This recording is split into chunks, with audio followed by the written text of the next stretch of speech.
रामकृष्ण हरी मंडळी. तर आपण आज एदगावच्या धर्मराजाच्या पावित्र्यपूर्ण गाभाऱ्यात उभे आहोत. तर ते मंदिर कडेगाव तालुक्यातील एदगाव या ठिकाणी भव्य अशा स्वरूपात आहे. धर्मनाथ बीज सोहळा. धर्मनाथास देऊनी दीक्षा, तुम्ही केली धर्मनाथ बीज सोहळ्याची सुरुवात. अलख निरंजन आदेश. तर आज 20 जानेवारी धर्मनाथ बीज सोहळा नाथ संप्रदायातील एक महत्त्वाचा सण आहे, जो माघ महिन्यातील द्वितीया तिथीला साजरा होतो. या दिवशी गोरक्षनाथांनी धर्मनाथांना दीक्षा दिली आणि सर्व देवदेवतांना आमंत्रित करून भव्य सोहळा आयोजित केला.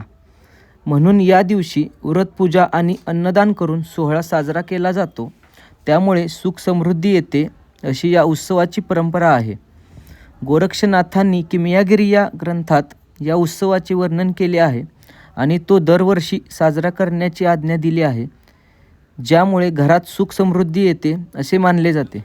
सर्व भाविक भक्त भजनामध्ये लीन होऊन धर्मराजाची प्रार्थना करत आहेत आणि ओम चैतन्य श्री धर्मनाथाय नमः या मंत्राचा जप करत सर्व वातावरण प्रसन्न केले आहे.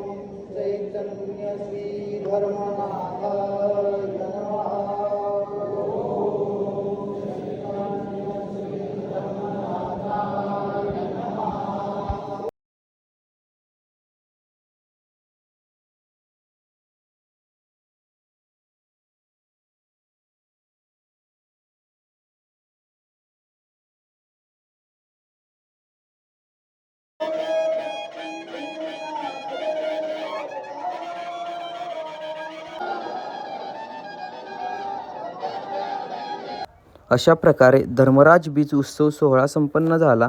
नंतर सर्व भाविक भक्तांसाठी महाप्रसादाला सुरुवात झाली आणि असा हा सुखी सोहळा हजारो भाविक भक्तांनी अनुभवला आणि हा असाच अखंड हरिनाम सप्ताह सोहळा हजारो वर्षे पुढे चालत राहील.